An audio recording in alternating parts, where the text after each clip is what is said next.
How is your brother?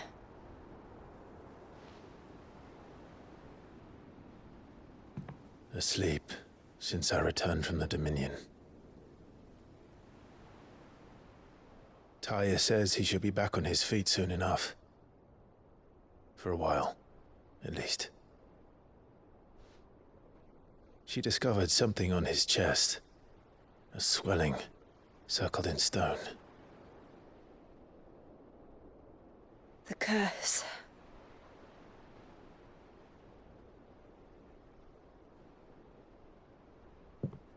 For every mountain we climb, another rises up to greet us, doesn't it? It's never ending.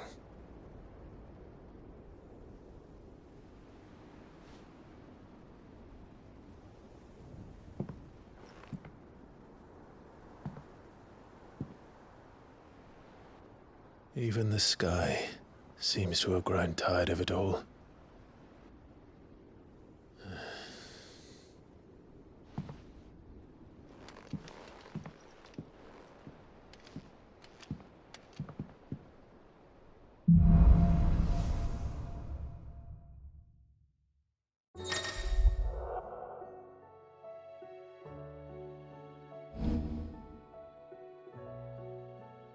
Taya won't be happy if I disturb Joshua. While he rests, I might as well see what Otto has to say.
Did you see the pair that got hauled into time?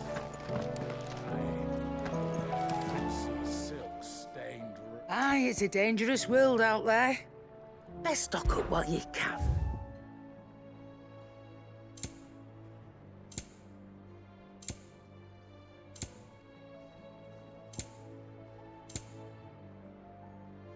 Is that all?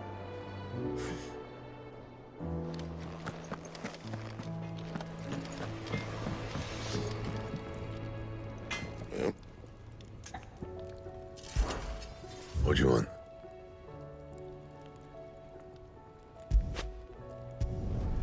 No scratches, all right?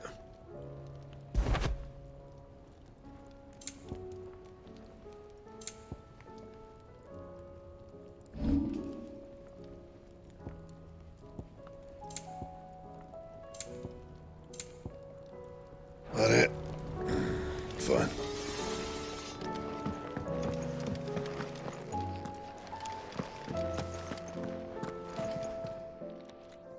Clive. Coin purse weighing you down?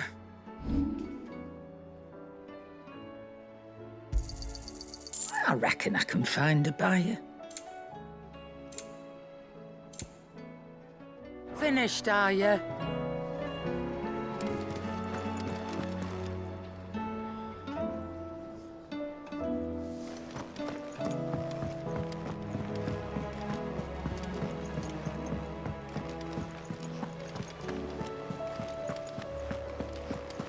Did you see that? Tell me you saw that.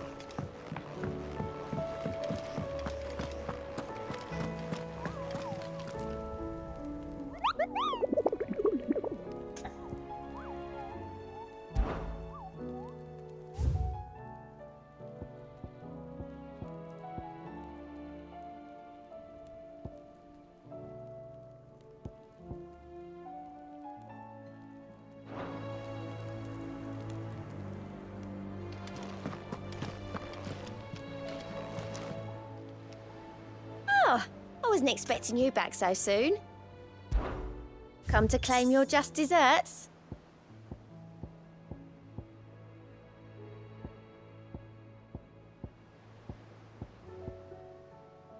All done?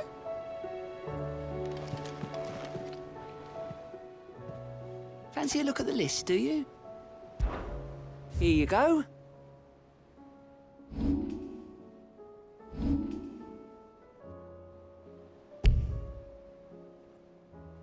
Always something in there.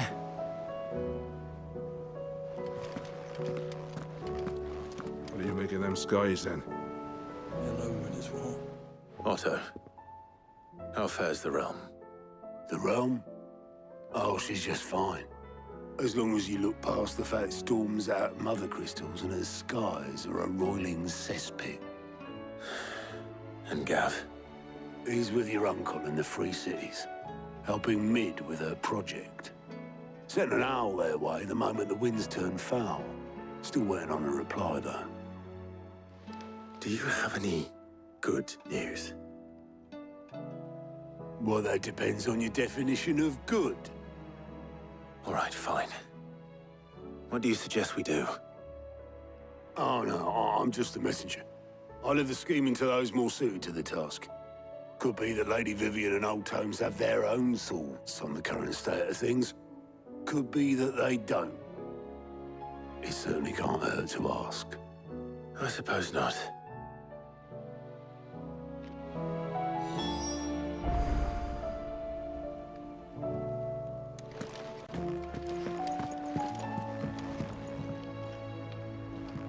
How is it that every one of your little excursions presages some inexplicable catastrophe? Not that you are to blame for the Dominion's fate. No one could have predicted the actions of the Crown Prince. I'm sorry I couldn't save your home. My countrymen are stronger than you think. A few toppled clock towers won't break their spirits. They'll be back on their feet in no time. I hope so. Look at us. Bluer than a pair of bog crabs. Tempting though it may be, sulking will not help us find a solution to this mess. You believe there's one to be found? I don't know. But I am certain we're more likely to find it if we first examine the facts.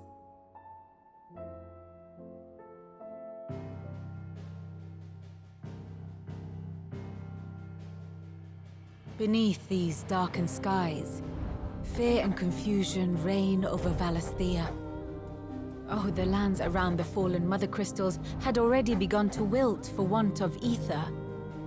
But not like this. Crystals that filled wells and fueled furnaces, now nothing but pretty shards of rock. And those that hang from the people's necks cast nary a glimmer of light to keep the dark at bay. It is only a matter of time before the common folk convince themselves that the end of days is upon us. Yet I fear a swift end is more than we can hope for. While most of the world thirsts for ether, the remainder drowns in it, spawning Akashic in droves. And amidst the hordes of mindless beasts, with magics as like to fail as function, even the strongest nation would falter. Rosaria and the Iron Kingdom teeter on the brink of collapse, while the tragedy in Twinside has all but paralyzed the Holy Empire. Dalmekia fares little better.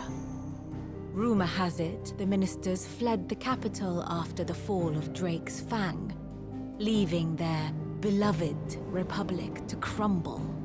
Waloed, meanwhile, moves in earnest. The Einherjar has been sighted off Storm. The world, in short, is in chaos. It would seem our civilization was nothing but a castle of sand, to be washed away at the whim of the waves.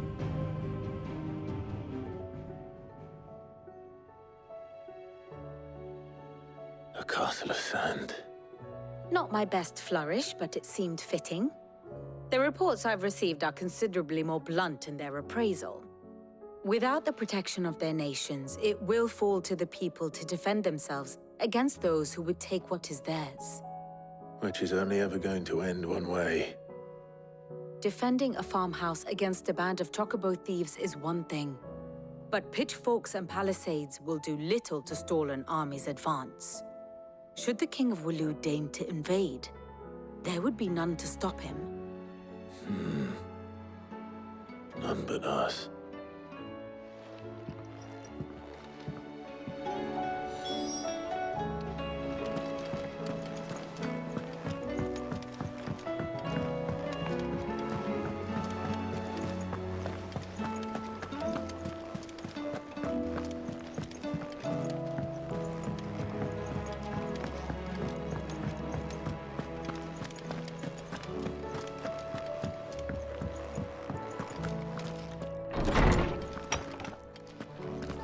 Is a storm coming soon?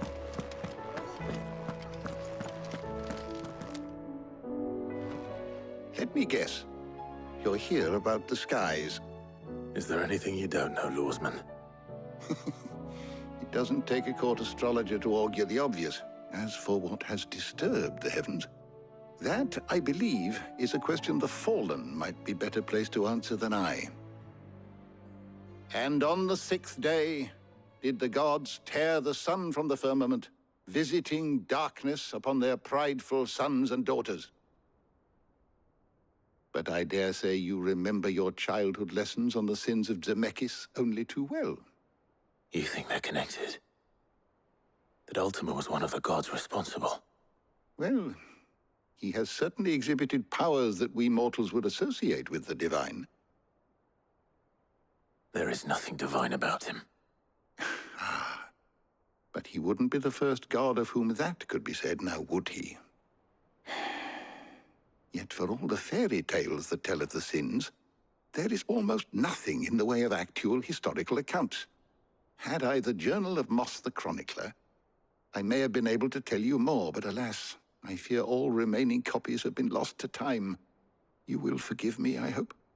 Certainly not. Because there is nothing to forgive. Even without this journal, you've provided us ample wisdom. And we will always be grateful for it. Perhaps Otto will be more inclined to share his thoughts when he hears what the others had to say.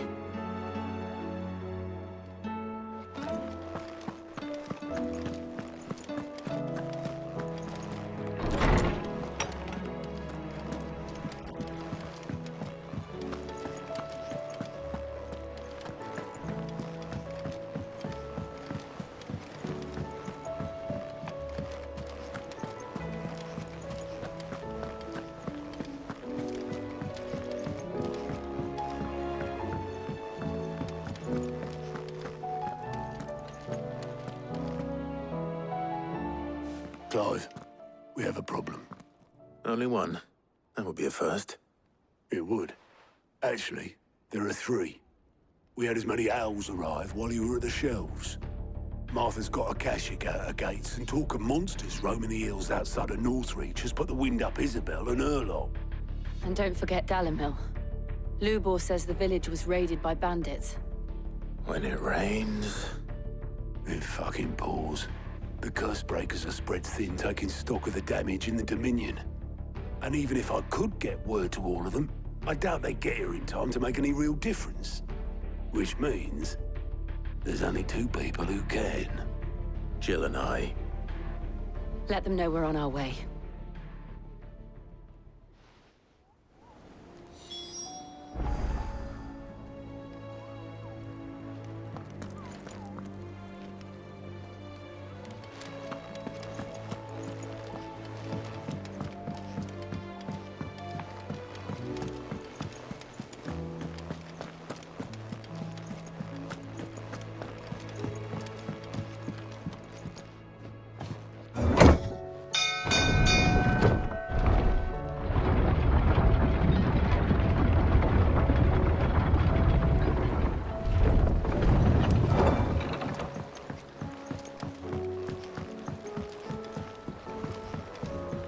I'd say we were in for a storm.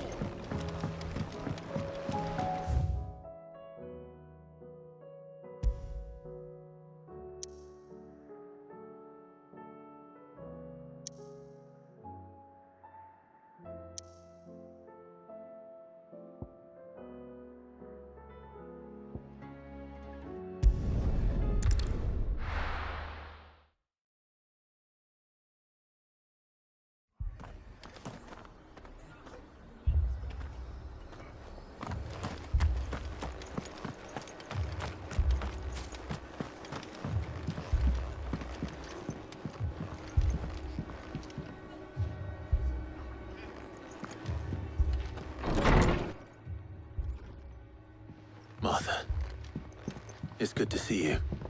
And you, Clive. Jill? Otto said you'd been attacked by a Akashic. What exactly happened here?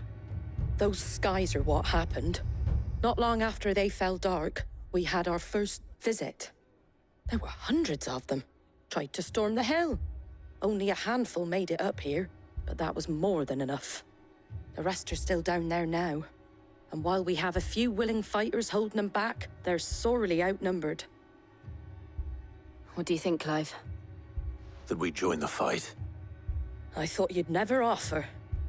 Now, where I need you is the Fallen Gate. That's where the fighting is fiercest. Let the men know you've come to help. Something tells me they'll be pleased to see you. We're on our way.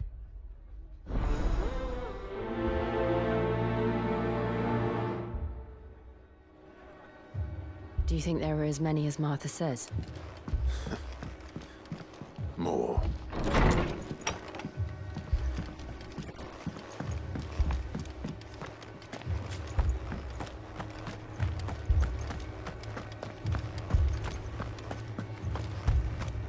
You don't think they've abandoned us?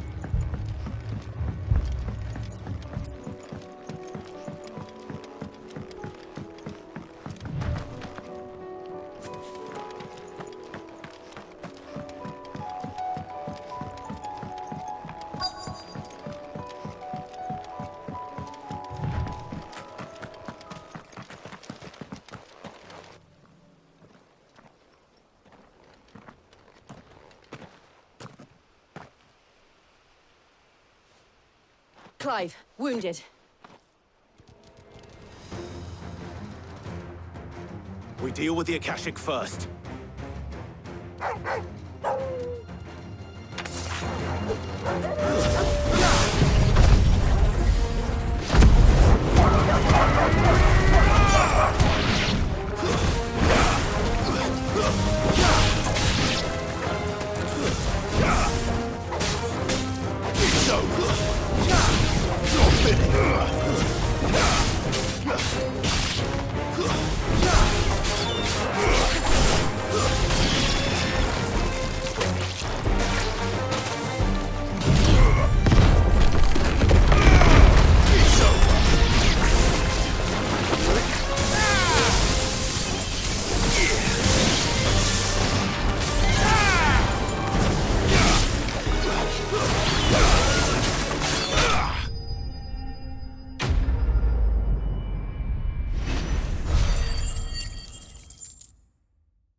These men don't have the look of hired swords.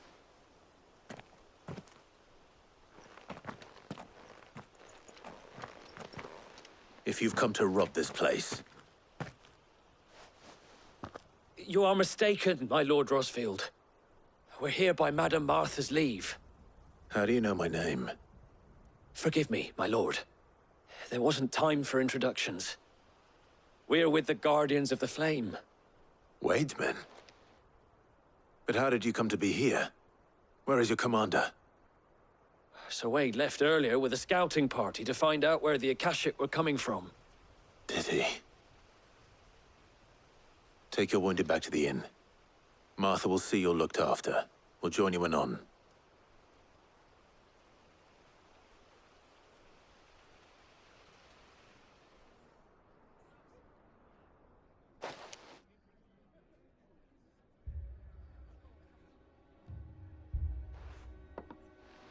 And to think you took them for thieves. A fine reward for holding off the horde, that is. When did Wade and his men arrive? Not long after Rosalith fell. The Guardians asked me to shelter some of them that had lost their homes. They were making ready to leave just as the skies turned, and we agreed it was best we stuck together. Martha! Trouble! The scouting party's almost at the lift, but they got a pack of Akashic snapping at their heels! And they got wounded with them! They're not gonna make it! Damn it all. We'll worry about them, Martha. You look after everyone here. If any can still fight, send them to the lift. I will. You two be safe now.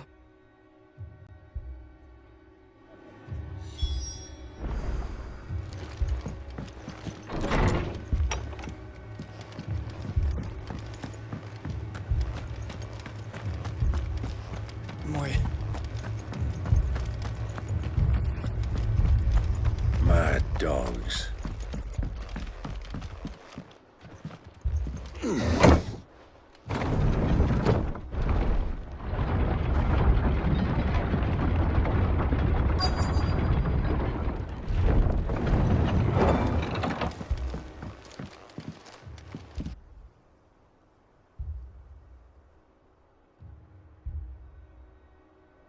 Squire, I need you to get those who can still walk up the lift to Martha's.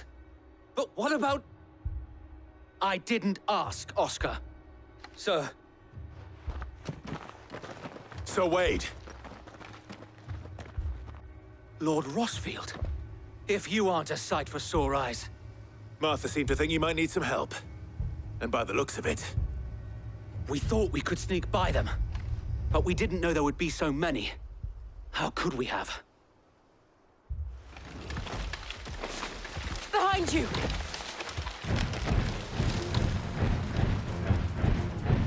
Damn it! We need to get the injured to safety. Do you think we can hold them off? We can certainly try. Are you with us, Sir Wade? Always. Then let's do our duty.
Is anyone hurt?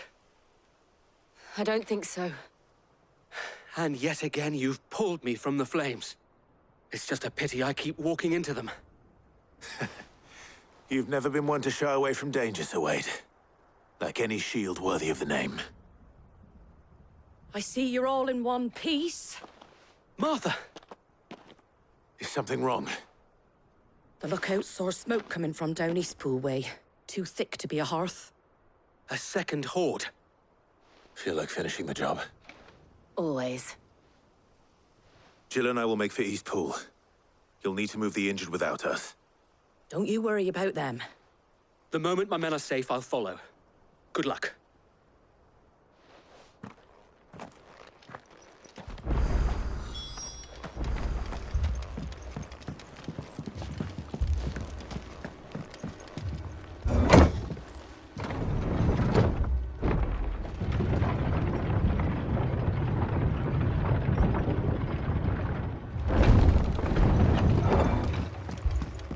Mad dogs.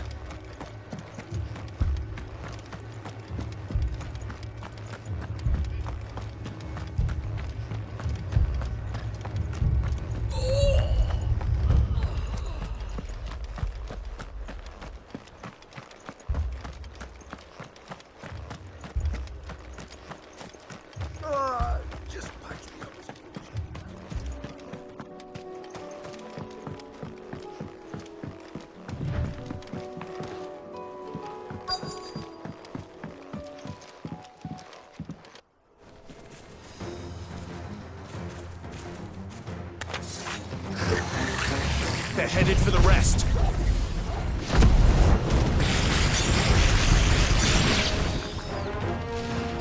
We have to slow them down. Martha and the others won't be ready. Give me thunder!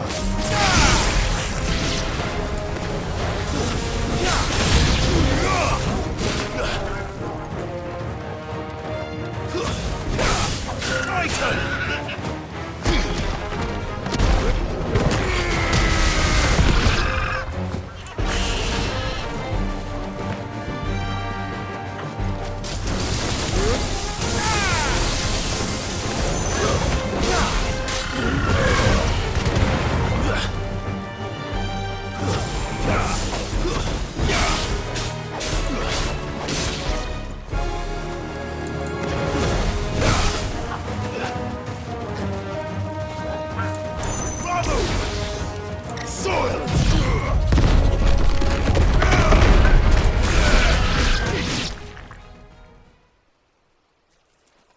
Something's coming. Apologies, my lord. Did I miss anything? Only the first round, so wait. Shall we?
Do you see any more?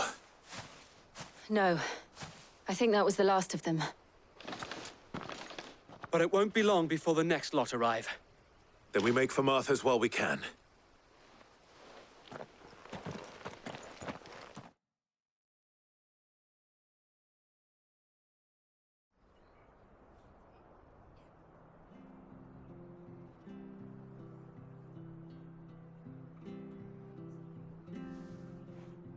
What did you find out there?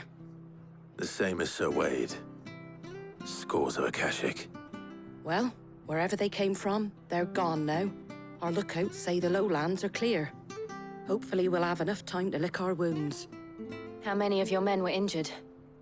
A damn sight less than if you hadn't turned up. Thank you.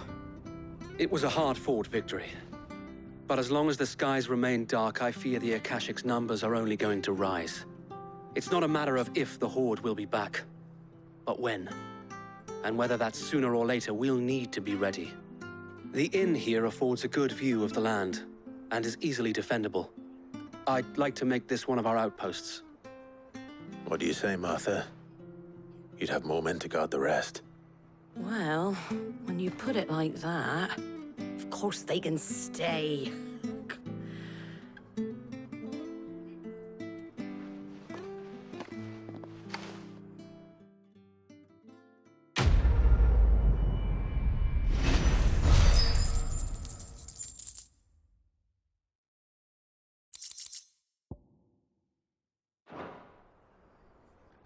My lord, there's someone I'd like you to meet. Oscar, over here.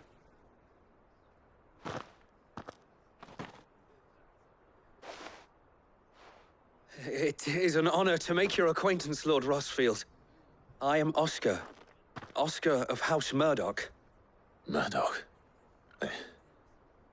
I wasn't aware the Lord Commander had children. Oh, he didn't. But his brother, my father, did. I am Sir Rodney's nephew. Well, go on then. It's not for me to ask him. Yes, Sir Wade.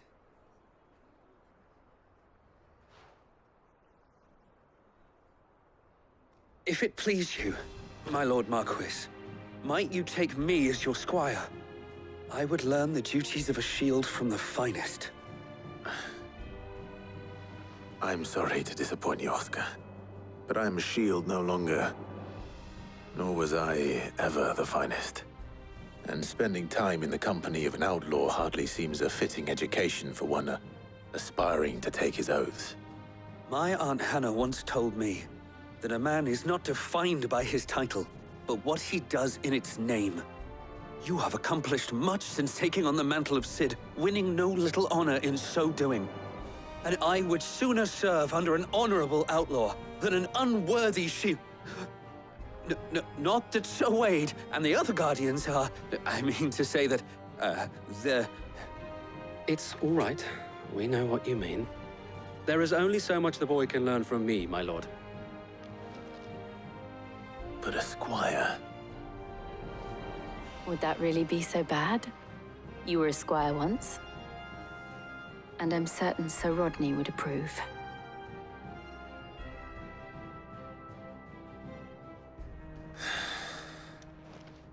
Know that I'll show you as much leniency as your uncle showed me. I would not have it any other way.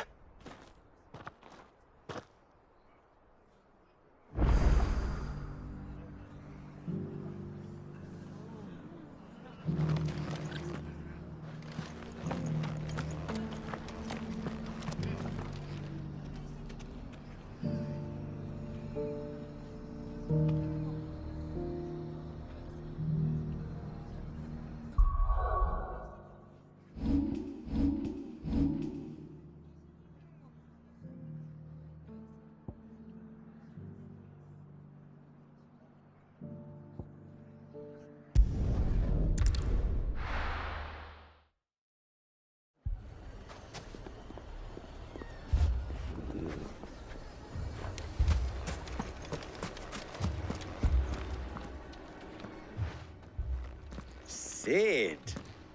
Your new companion appears much more formidable than your uncle. Should I be worried? You haven't been introduced.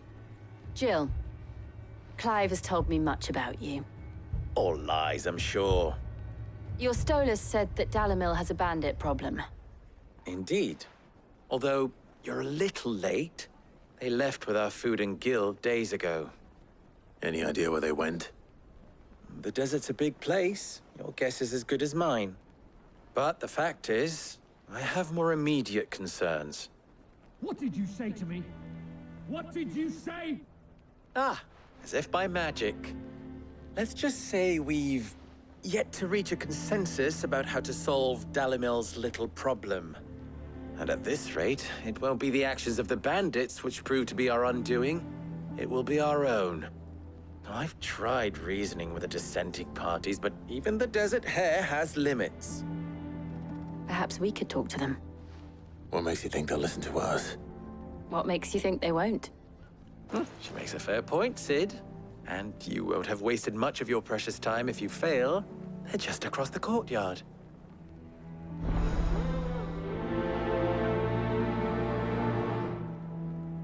Suppose we just follow the shouting.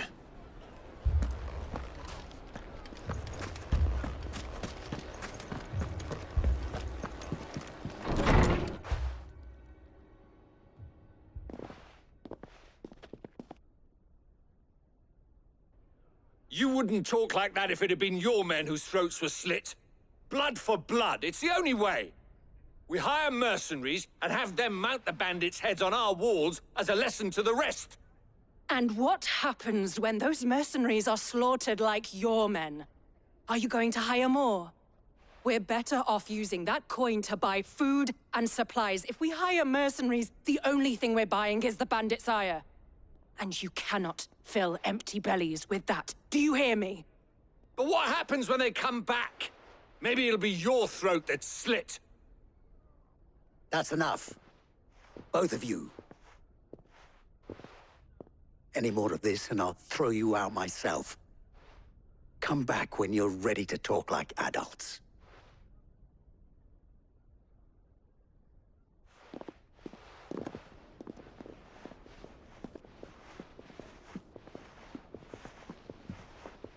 Victor? What's he doing here?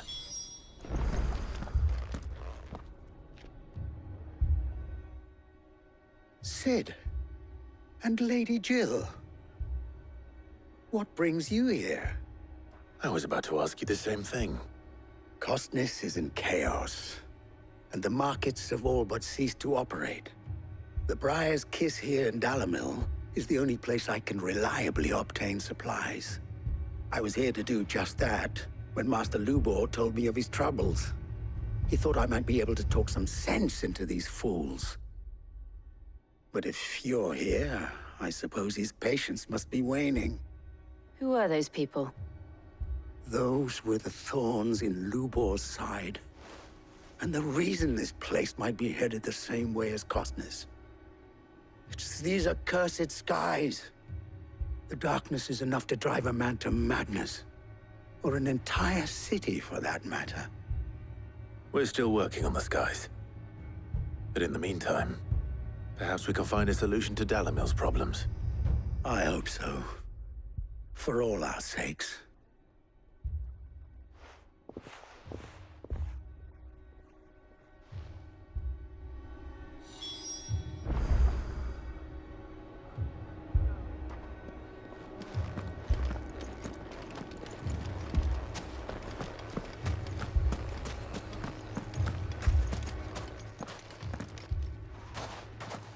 So, you see my predicament?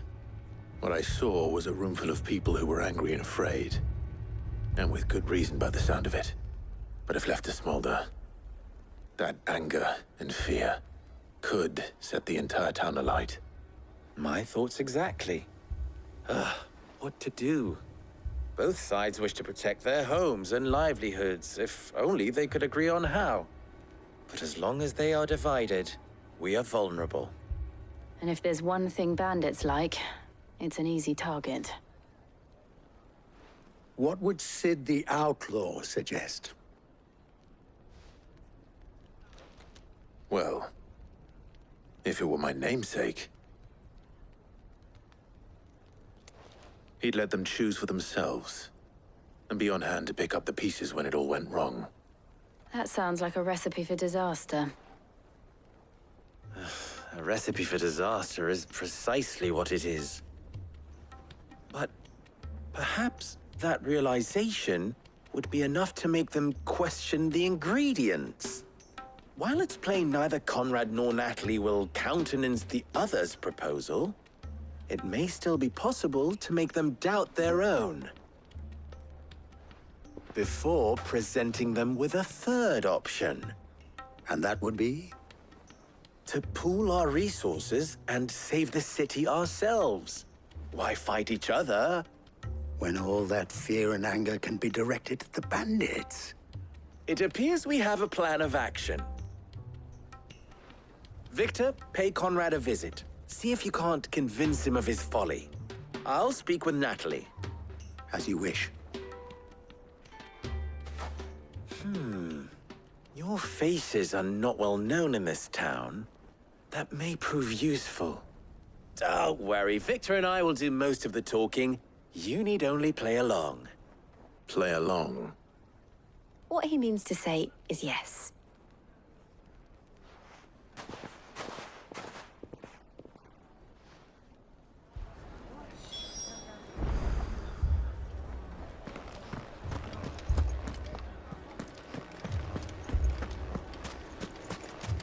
Picture it, Conrad.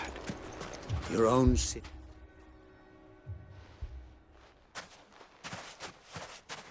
Ah, Here she is. The Lady of the Spear herself. Conrad, may I introduce you to Jane, commander of the Red Wings, the oldest mercenary guild in the Free Cities. A pleasure, my lady. The pleasure is all mine. As I told you, I summoned the commander here from Canberra to inquire about a contract. Victor says you told him no. That there aren't any men left to hire. Is that true? True as the crystals cracked. Nobles came and claimed every last one worth his salt. And not just from us Red Wings. You know of the 7 high houses. There must be 2 swords assigned each one. Granted, we have a few boys left. If it's boys you're looking for. Well, Conrad, are you saying that Dalimil's finest cannot defend this town better than a gaggle of unblooded striplings? That a band of beardless youths could better avenge the deaths of your brave men than you yourselves? Absolutely not. We'll show those bastards who they're dealing with.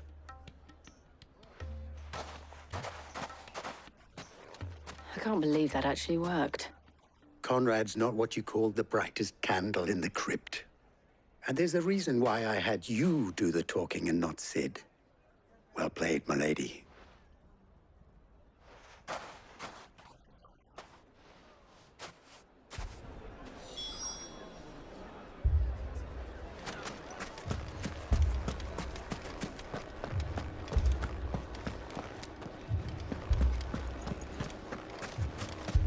A shop.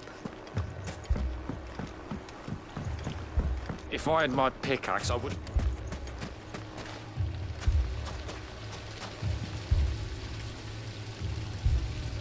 I mean, it may still be possible to buy something, and we may yet be allowed to keep it. Ah, here he is now. Natalie, allow me to introduce Lord Underhill of Randalar's prestigious League of Merchants. Lord Underhill. At your service. Underhill? I was just telling the good lady of our conversation, my lord, and how you were lamenting the state of the capital's stores. Lubor says that not only are the granaries almost empty, but that war and the blight mean this season's harvest won't be enough to fill them for winter. Indeed, certainly that is the case. The nobles in the capital are buying up the city's stocks of barley and wine, driving the prices higher than most commoners can afford. It is only a matter of time before the peasants revolt. It is worse than I thought. If what Lord Underhill says is true, I fear we have little hope of supplementing our stores, meager though they regrettably are. And while I applaud your endeavors to dissuade our more bellicose citizens from seeking vengeance, I sense Conrad is not wrong in his assessment of the bandits' likely return. Which means that now, more than ever, we will need to secure what little we still have. Food, weapons, herbs, everything. If our humble town is to endure not only this hardship, but those that are certain to follow, we must stand united. All right. If it will help to protect my home, I'll do it. But you needn't have gone through this charade.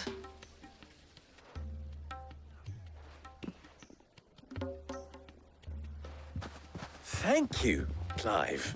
Your performance was nothing if not workmanlike. She saw right through it. I didn't say it was good, merely that it produced the desired effect. Now, my scouts should be returning shortly. Meet me back at the Briar's Kiss, and we shall see what we face.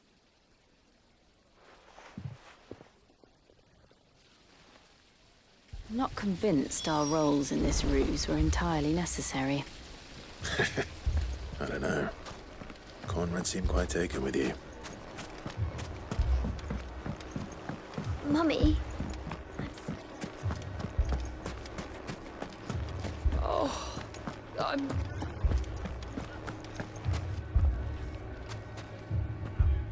Good news, Sid.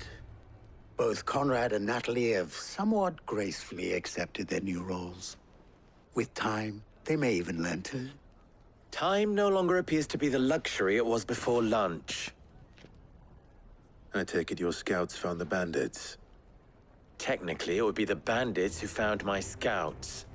It appears they march for Dalimil as we speak. All of them. You're not serious. They don't just want food, they want the whole damn town.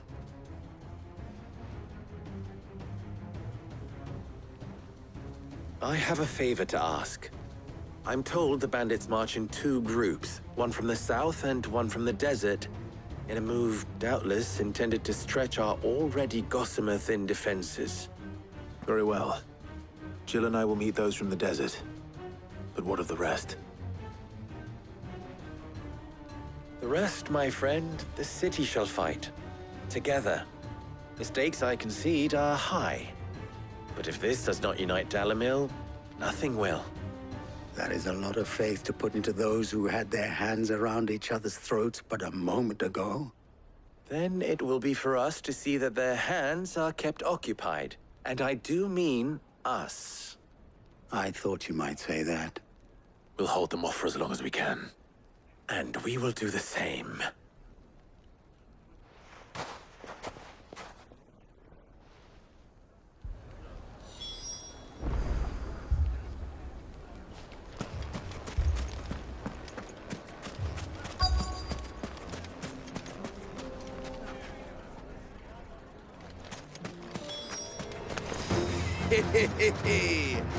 The women folk have come to welcome us. I'll take that one.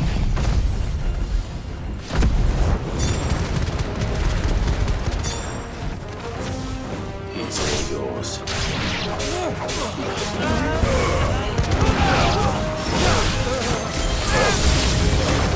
They mean to overwhelm us.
The townspeople.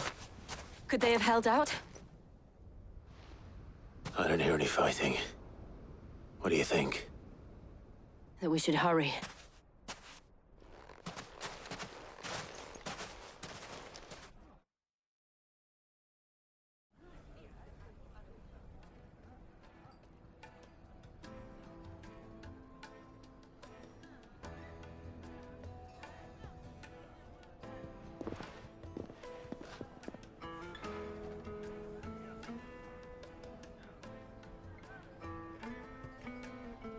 Natalie, I owe you an apology. You did well out there. The inn would have been lost had you not held the line. Without you, there would have been no line to hold. You saved us, Conrad. You saved Dalimil. We all saved Dalimil.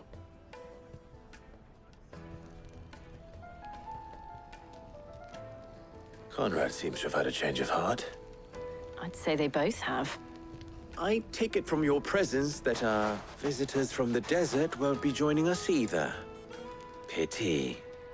The plan worked, Sid. Granted, it only took an army of bloodthirsty bandits at our gate. Calm now, Victor. Why quibble over the details? We are united, and that is all that matters. As for you, Sid, you fight considerably better than you act. I'll take that as a compliment.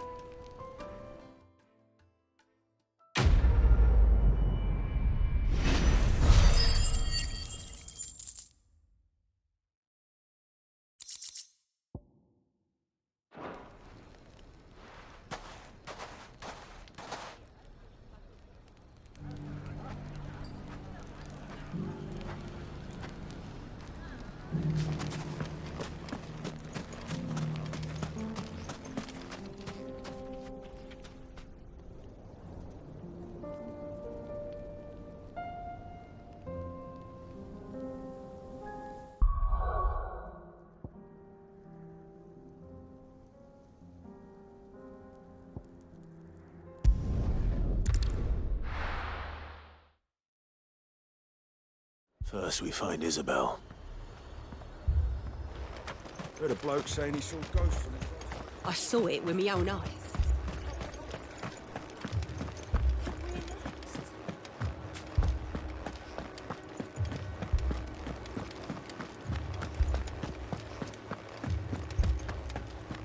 I can't do it.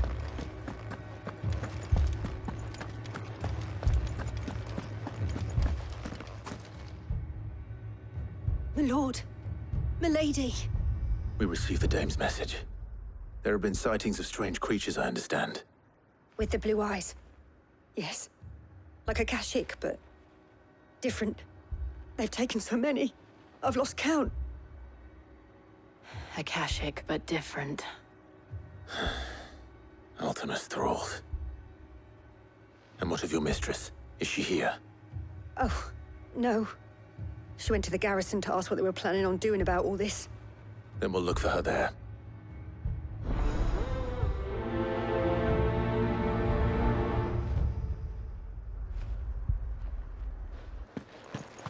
More arrived from the capital this morning.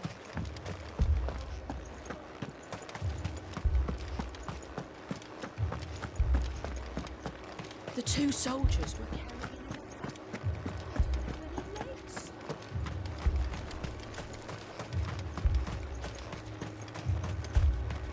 Madame, please! Half the garrison's been slaughtered by those things. We lost the captain this very morning. We've tried requesting reinforcements, but there's been no word from the capital or the Dominion in days! What more would you have us do? I would have you do your duty. Those at the Vale look to me for protection. And protect them I shall, because they are my charges and that is my duty. In case you have forgotten, the people of this town are your charges. But more than that, they are your people. Your sisters, your brothers, your lovers. So you have a choice. Lay down your sword and watch as they are slaughtered, or take it up and do what is right. She speaks the truth, you know. This here, it's all we have. It's all that's left. What we have left is our lives! Do you really want us to lose them as well? Not if we don't have to. Look, there's a cask under the captain's bunk. Let's talk about this over a drink, eh? I'm listening. I'll have a word with him.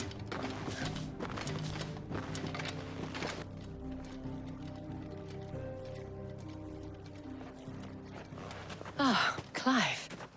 I didn't expect help to arrive so quickly. And sought to take matters into my own hands. It was a noble effort, but I thought you might still need some support. I'd like you to consider my needs. What we need to consider is where the creatures came from. The way the survivors speak of them, one would think they appeared out of thin air. And perhaps they did. It's hard to know what to believe these days. We'll talk to the survivors.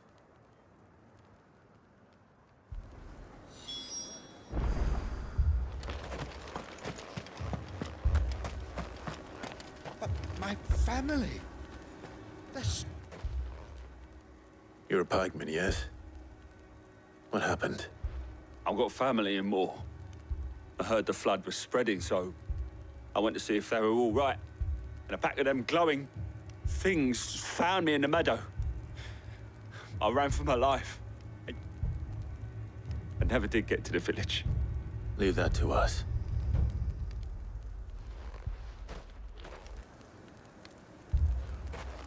Don't leave me, Pa. That thing, it took off the captain's head. Did you see the creatures that attacked you? Creatures? Yeah, They came out of nowhere. They went for Joseph first, then me, and then they were just gone. Do you remember where you were? On the road from Oriflamme. We just passed Moor when... Where's my Joseph? It's all right. Just rest now. At least we have an idea of where the thralls might be now. We should head for more. You saw this? I assume you have a plan?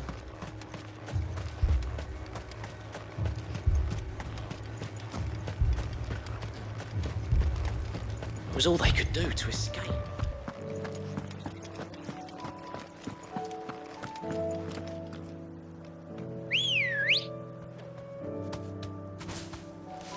Ready, go?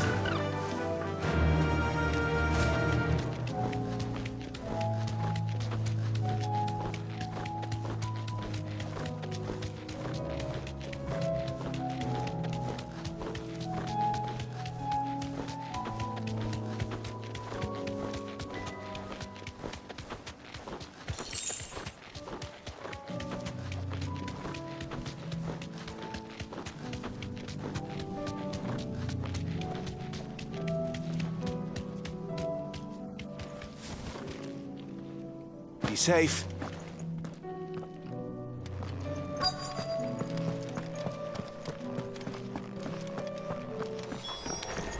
Clive, look! I see them. With me!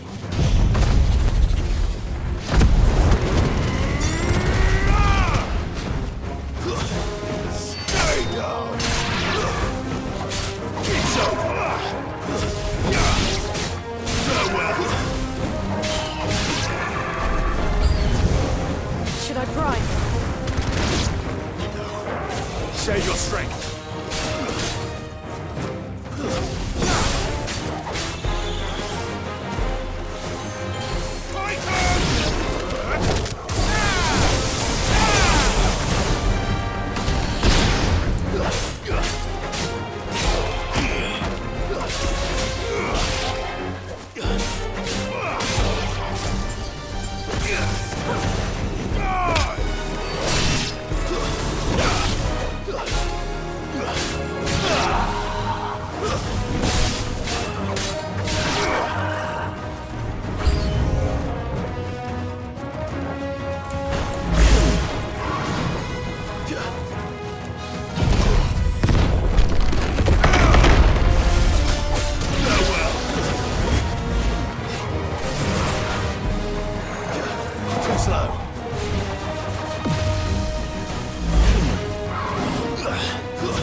Do you think there are more?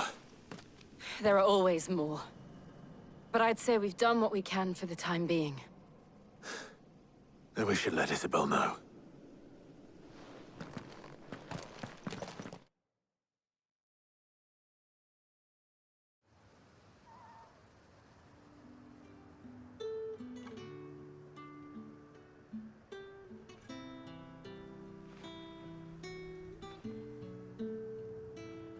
You have the town's thanks.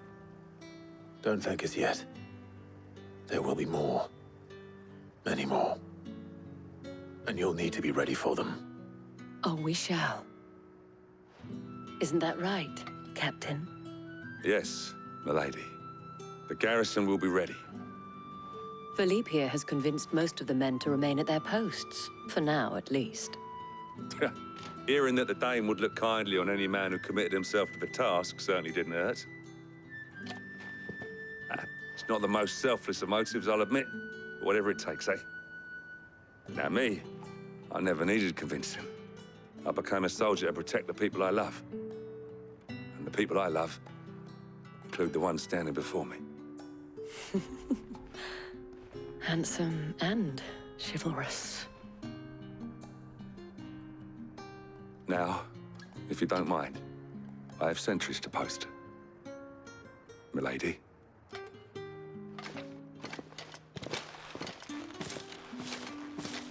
Lest you wonder, I'm not foolish enough to believe that this has solved all of my problems.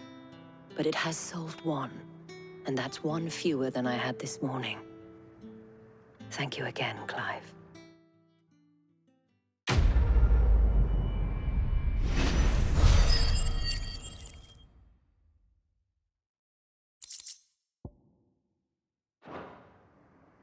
Our friends seem to have things under control.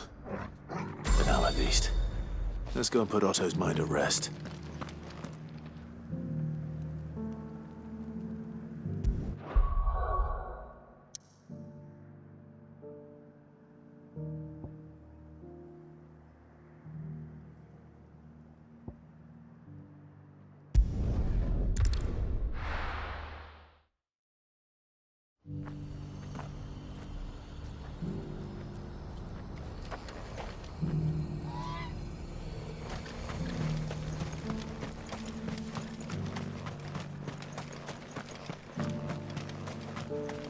Do you have any fresh water? Tell me, traveler, do the other villages of the realm suffer as ours does, with black clouds above and starving stragglers below? Not so very long ago, moneyed merchants would scatter their coin like seed as they passed through this place. Ah, would that it had taken root.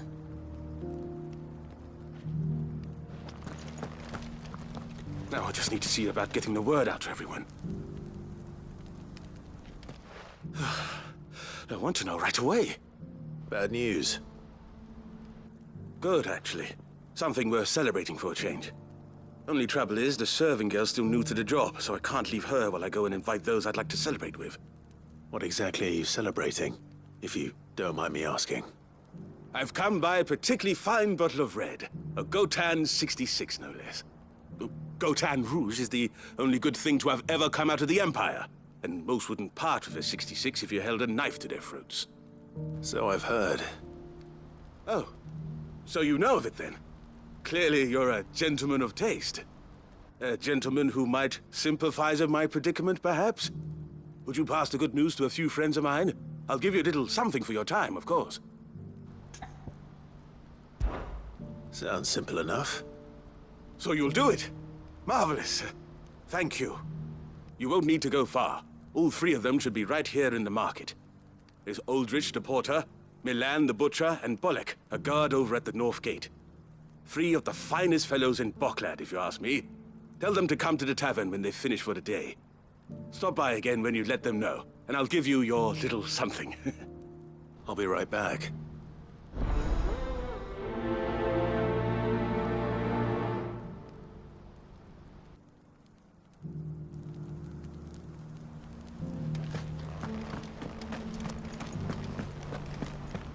Do you have any fresh water?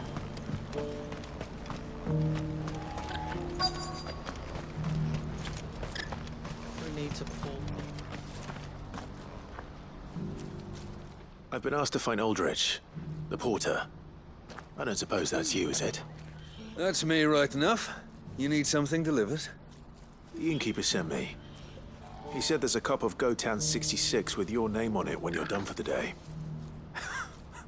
A 66? Bugger me. If he's just got hold of it now, it must have been in the crates he had me carry down from Sanbrek. From the Empire to Boklad. You must be a braver man than most. That's a treacherous route at the best of times. Such is the porter's lot. There's not a patch of storm these feet haven't traipsed across. It's Oriflamme one day, then off to Canva the next. The farther you're willing to go, the fatter the purse. Which is why there's no shortage of competition for some of the longer routes. I'd say I've done enough for today to earn myself a cup of something tasty. Thanks for letting me know.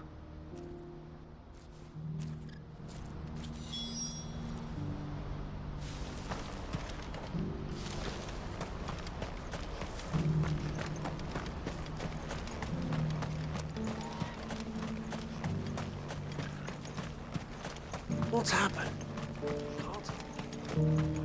Please.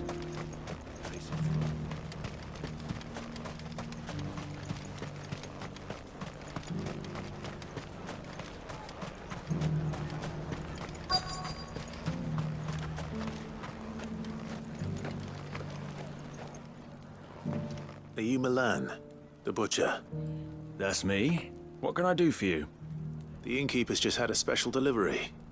He thought you might like to join him for a cup of wine after you pack up for the day. He knows me only too well. And I've got a ham here that will go handsomely with a nice drop. Wine and ham to spare. Boklad clearly isn't suffering then. Comes with being the place everyone has to pass through to get to everywhere else. Those who travel the Crystal Road bring all manner of goods with them. We get meat from Sanbrek, herbs from Rosaria. Why, sometimes we even see curiosities from across the Narrow. Or rather we did, till not so long ago. These are lean times, and even Boklad isn't the bustling trading post it once was. Still, there's no point dwelling on it. Better to live life while you can, eh? And on that note, it sounds like there's a cup of wine needing my attention.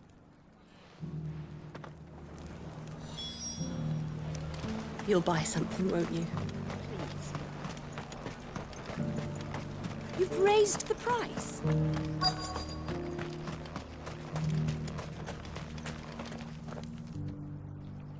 I'm looking for Bolek.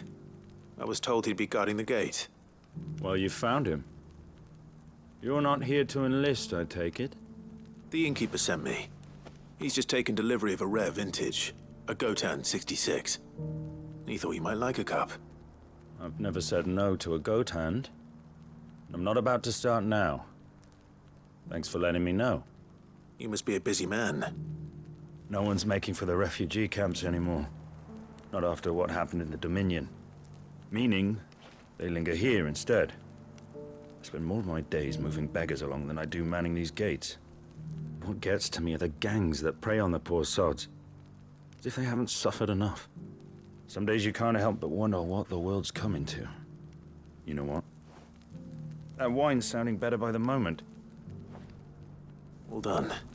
I wonder if the innkeeper might spare a cup of that wine. I showed you my pass. What more do you want from me?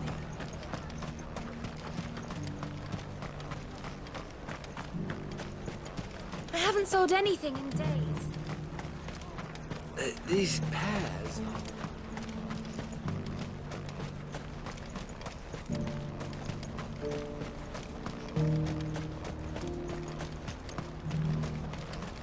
Please.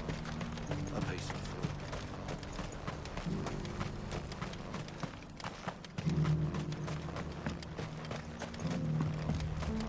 Do you have any fresh water?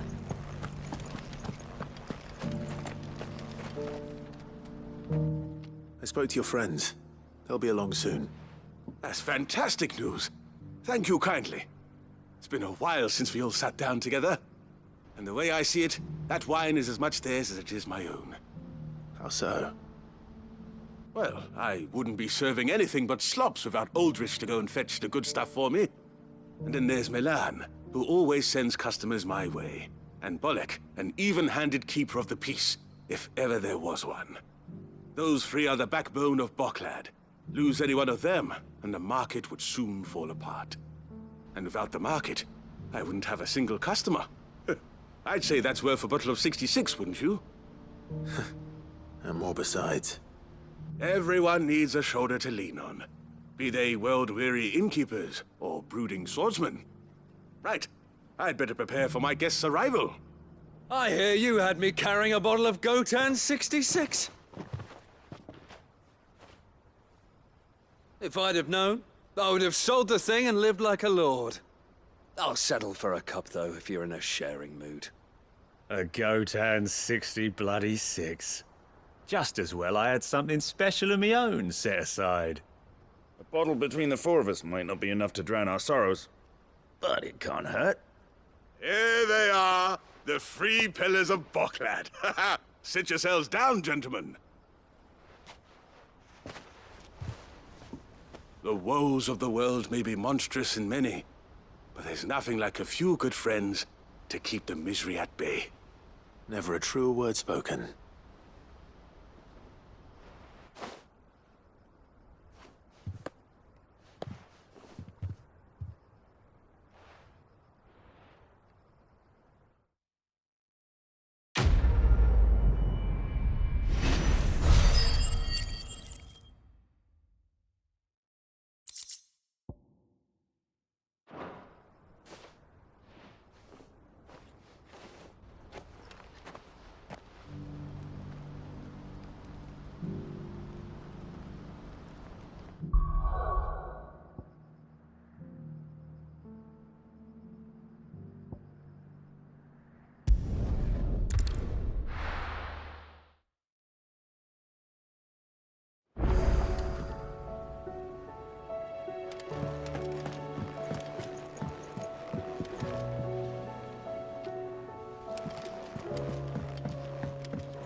Did you see that?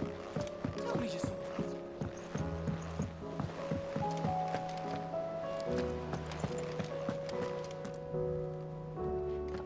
Was wondering when you turn up.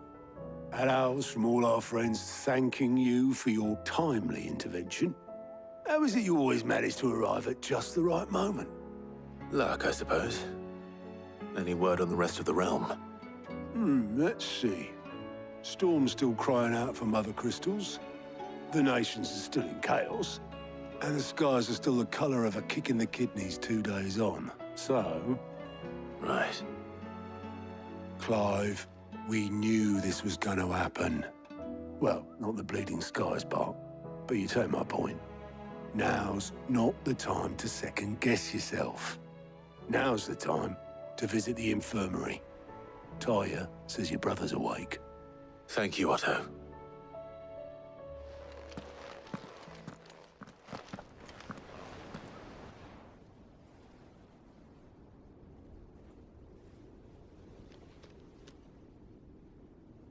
So it was not Sylvester, but Olivier who served as Ultima's puppet. And when Dion learned of this, he sought to slay the fiend.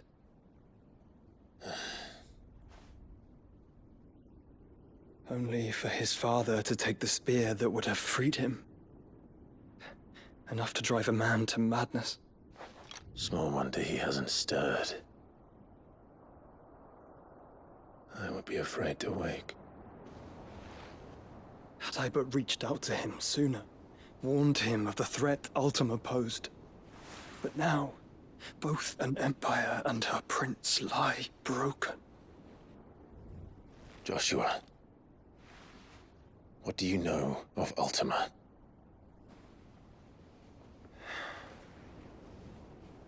Very little, I'm afraid. Despite my best efforts. 18 years ago, as I lay buried beneath the rubble of Phoenix Gate, 'twas not death who came for me, but another. And it was while in my rescuer's care, I first heard of Ultima.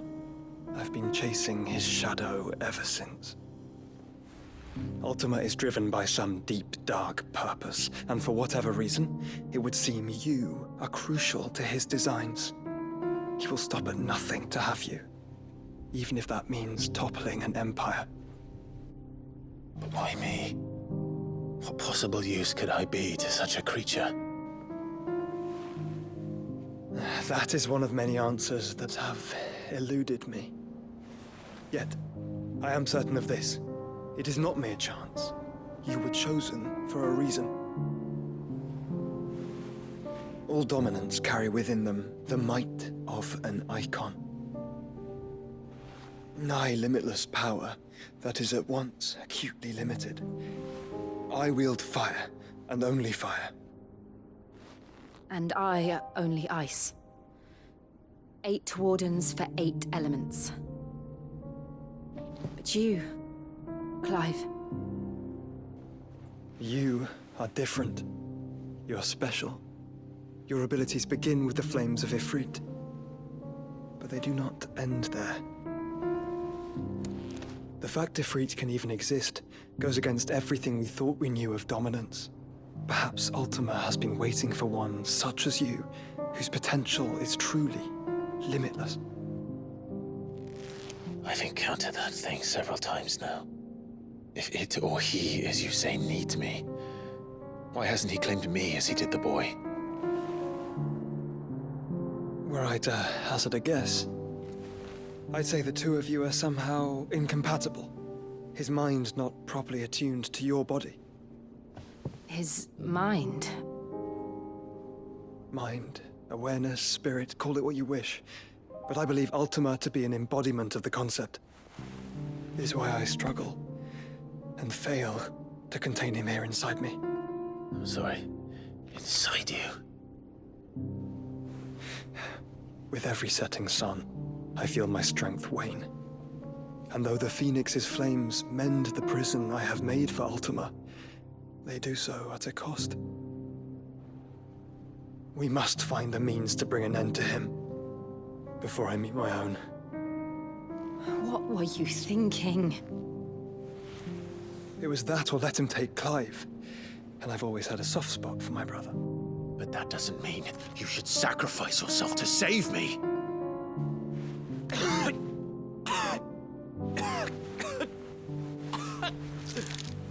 Joshua! Clive! It's Gav! There's an army of Akashic at the gates of Canver.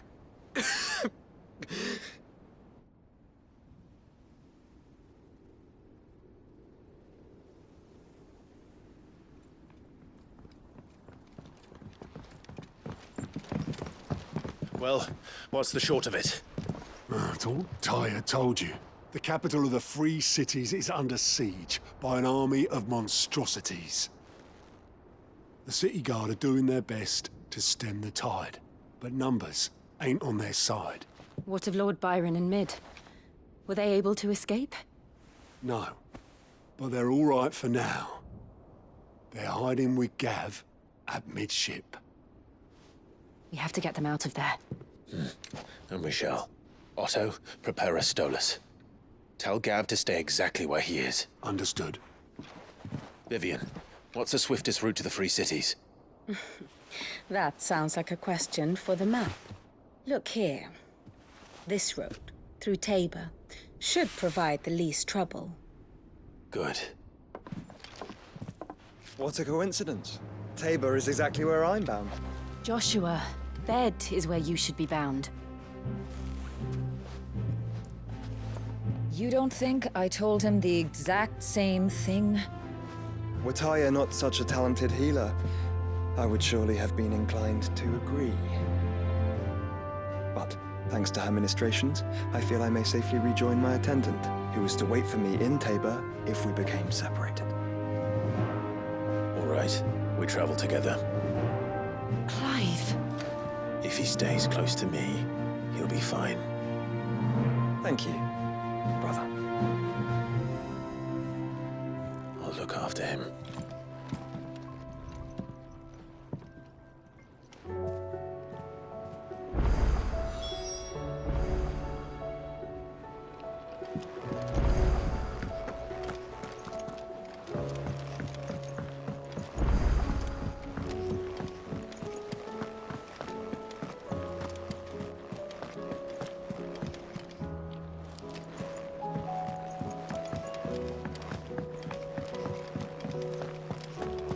Seems the Hideaway is lost. Blasted book!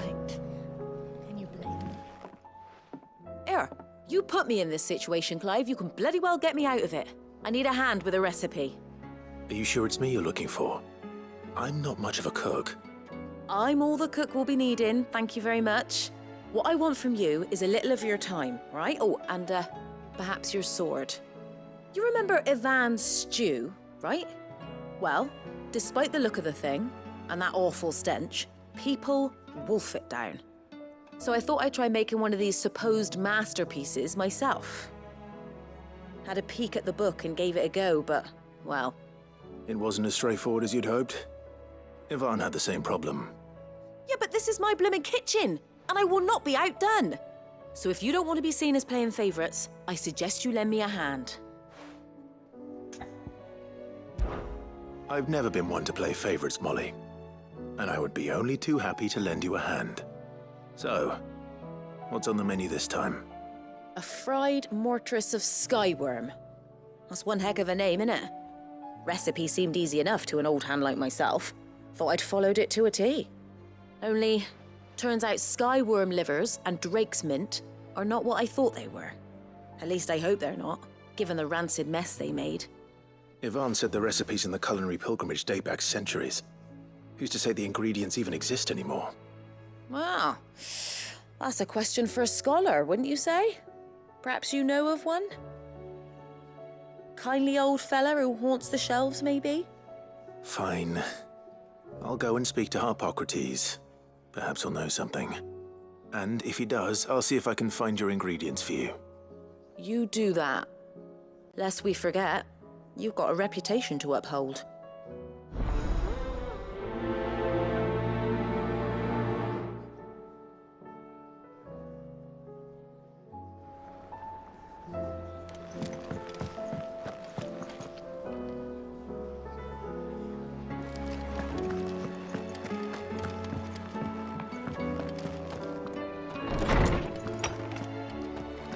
There's a storm coming soon.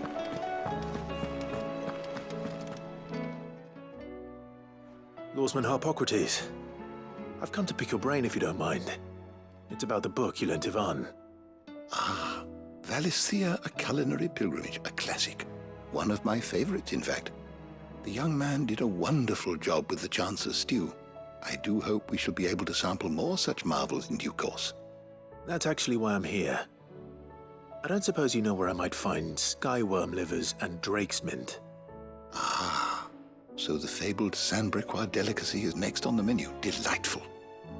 The descriptions of fried mortress never fail to make my mouth water. Now, skyworm is a somewhat antiquated name for the wyvern, their ground livers being the paste from which the mortress is made. Dragon livers. How very Sandbrequois. One would have thought the disciples of Bahamut would have a touch more reverence for their icon's brethren, but apparently not. I believe the specific dragon the recipe demands is the blueback wyvern, said to be the very color of the sea beside which it resides. So we know where to look for our liver. But what about the drake's mint? Saint's bonnet in contemporary parlance, a herb which grows along the North Reach coast.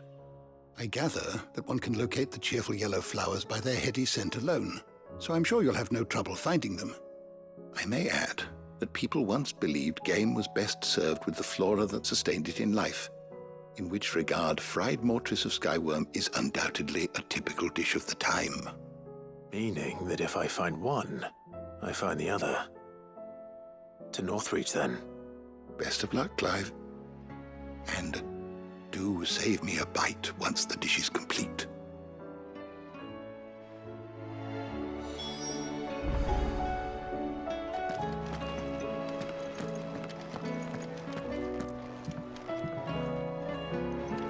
Sid, perhaps you can help me solve a mystery.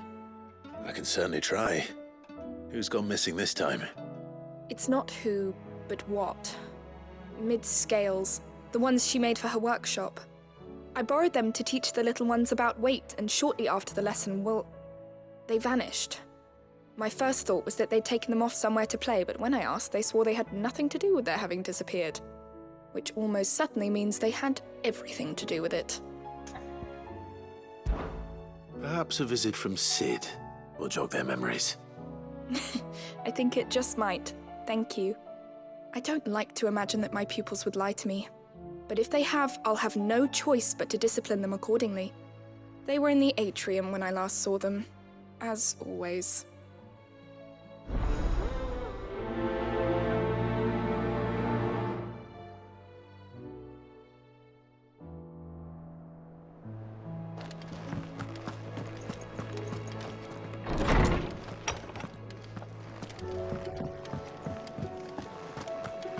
It seems the Hideaway is lost its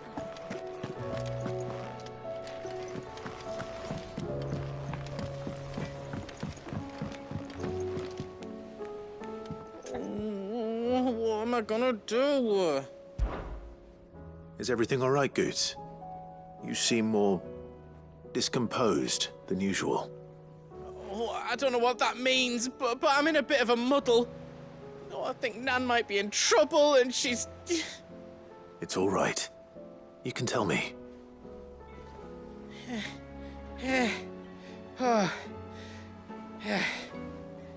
There was a trader came by. One of our usuals, like. Said he'd heard some rotten rumours about her down Dalimil way. Folk are saying she's been selling to bandits and cutthroats and that. I mean, she's fond of a chance to make a coin or two, aye, but she'd never do business with baddies. Especially not the kind who go hurting people who haven't done out. I wanted to ask her about it myself, but I'm scared she'll give us a tongue lashing. She'd never give your tongue a lashing, though, would she? Don't worry. I'll speak to her. Oh, thanks, Clive. You'll let me know what she says, won't you? Of course. I'm sure it's all just a misunderstanding.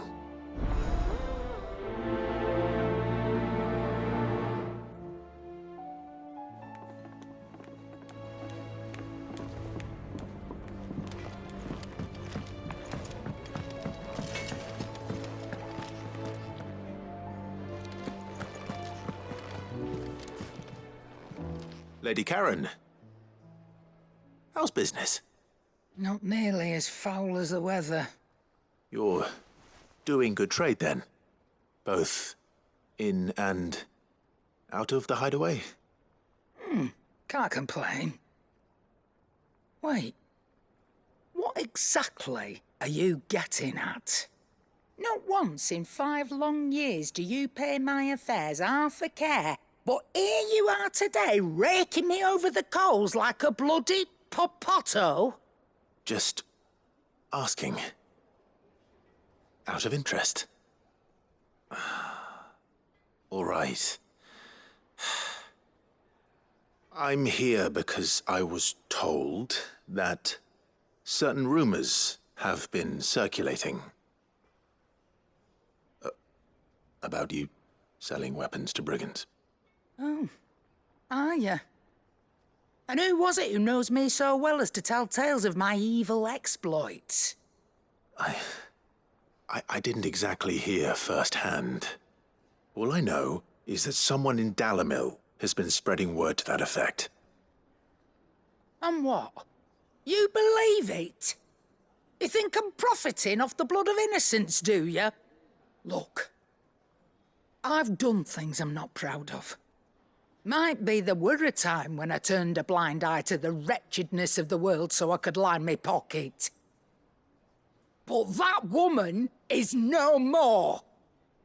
And you'd know that if you'd ever paid the slightest bit of notice. You're right, Lady Karen. I apologize. It was wrong of me to doubt you. No, it was. Now, I reckon you've got better things to do than pointing your do-gooding finger at a poor old woman. Of course. Good day.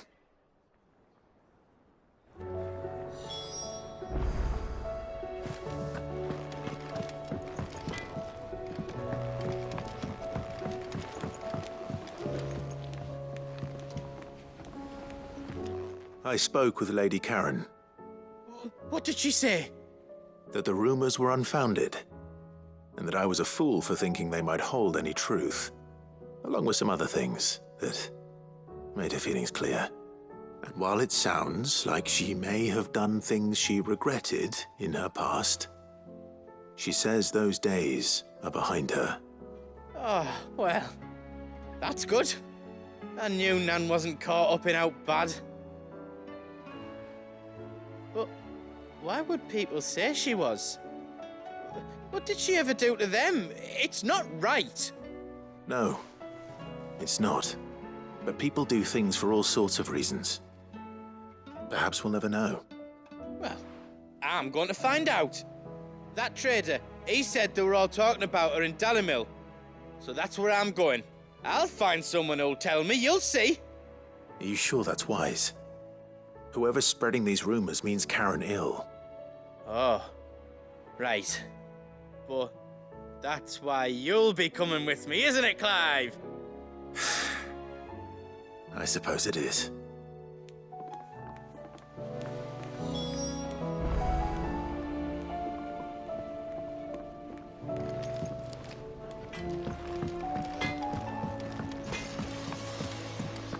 Did you see the pair that got...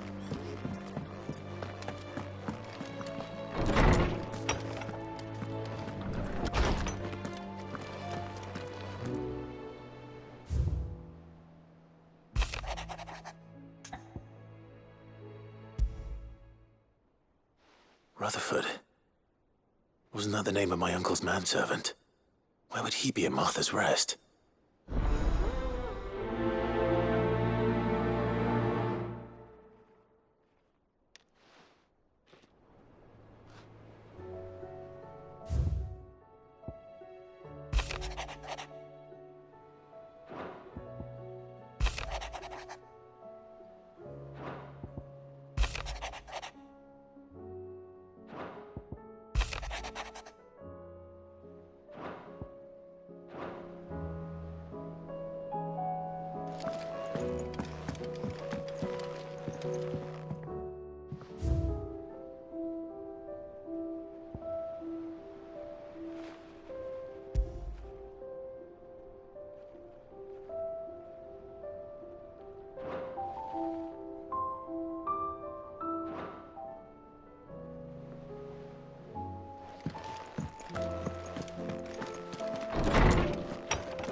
I heard the Emperor was in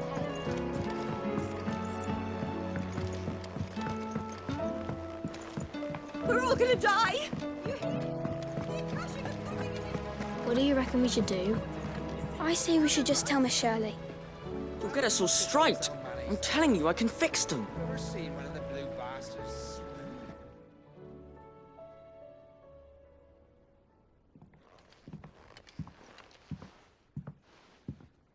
Sid! Hard at your studies, I see. And what is that? It's not a set of scales, is it? No. Of course it isn't. Well, not anymore, it's not. Oh, And just how long hasn't it been one? we're sorry. But we didn't break them. We dismembered them. Just like Miss Middledore showed us. Miss Middledore? And why would she have you dismembering her creations? Because that's the only way to become a ninja-near. Miss Middledore said, the best way to see how something works is to take it apart and put it back together again. Well then, your work is already half done. Carry on. About that. The taking apart was easy enough, but it's the putting back we can't work out. Speak for yourself. The heavy thing goes at the bottom. Then...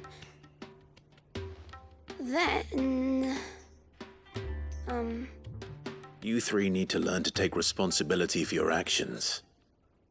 So let's have a look at these parts with fresh eyes, shall we?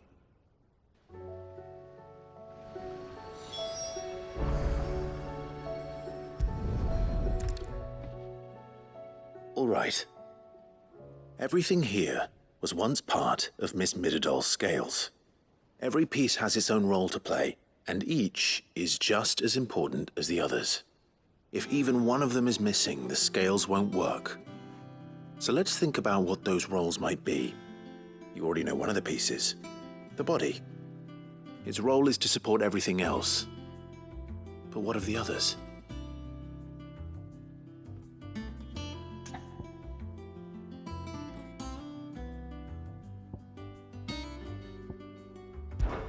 This is called the arm. Why do you suppose that is? It doesn't look much like an arm. You're right. It looks more like a wing. Like a chocobo wing! You've ridden a chocobo before, haven't you, Sid? Will you teach me to ride one day? I'll think about it. Now, what do arms do? Hold things. So wait, maybe this arm holds things too? Good thinking. You're on the right track.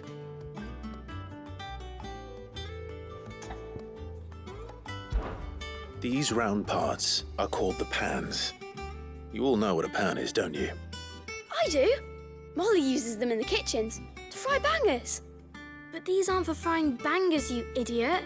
They're for weighing stuff. But what if I wanted to weigh Goots?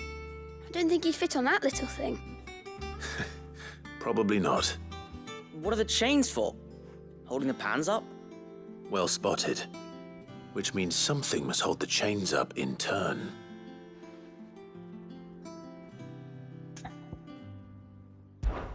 This tiny piece is what's called a cogwheel, or gear. Have you ever seen one before? I have. Miss Midadol's dungeon is full of them. Most are on the floor. She puts them in all her inventions. They spin round and round and round and round and... That's right. They're very useful when you want to make things move. Do you remember if there was anything on the scales that moved? I remember the arm moved when I tried weighing an apple. And then somebody ate it. Not my fault. You shouldn't have tried weighing it before lunch.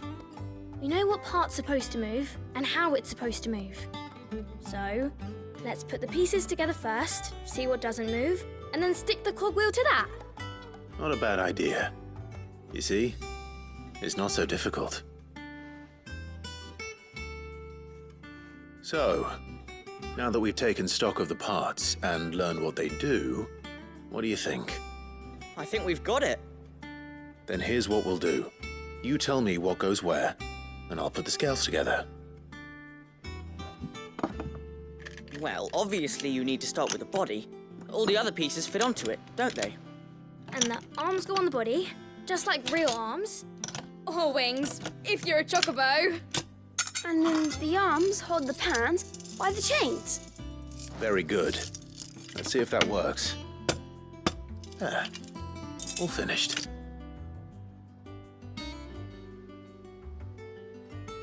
Yes! We did it! Well, with Sid's help. Oh, I just put the pieces together. It was you three engineers who showed me how. That's right. We're Miss Midadol's hares. Her hares? Yeah, hares for the future. She's showing us her secrets now, so we can help out the Hideaway when we're older. What do you think, Sid? Are we almost ready? With a little more help from Miss Midadol and Miss Shirley, I'd say it won't be long at all. You hear that? It won't be long.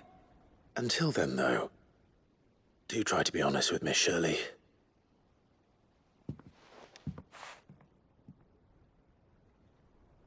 Hey, look! We never used the cogwheel. You don't think Sid forgot about it, do you?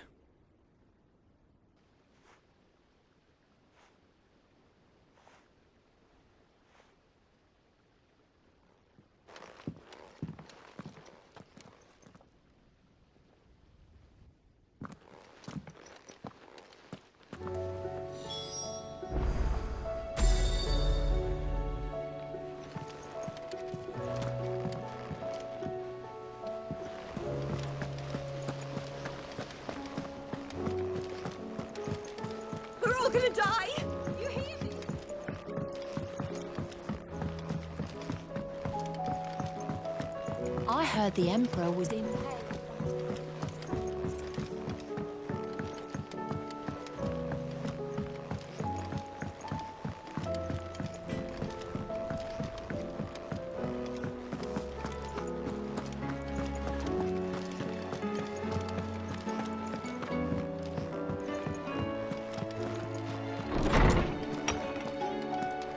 Is a storm coming, Sid?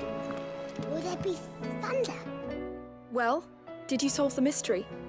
It was as you thought. The children had the scales, or the parts of them at least.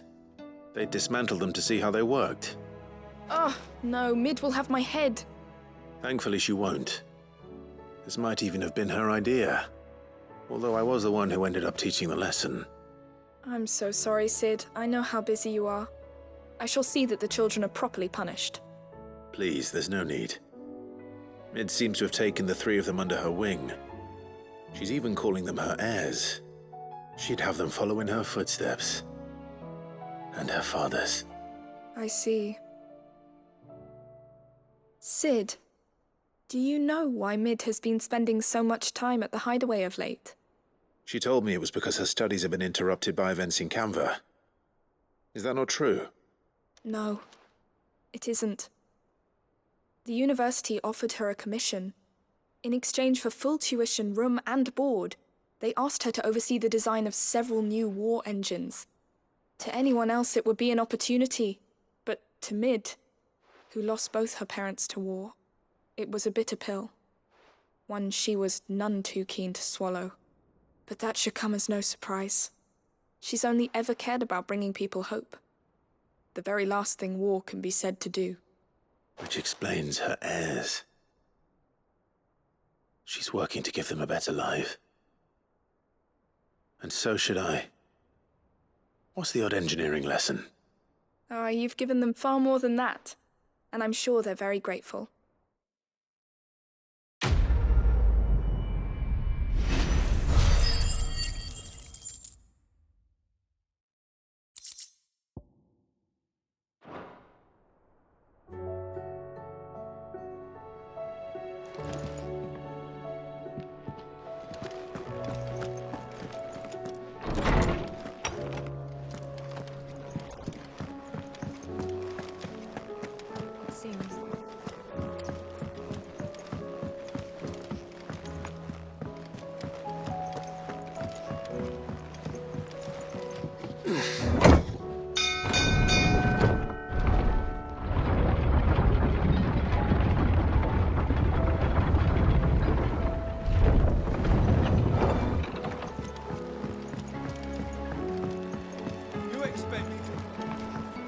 I'd say we were in for a storm.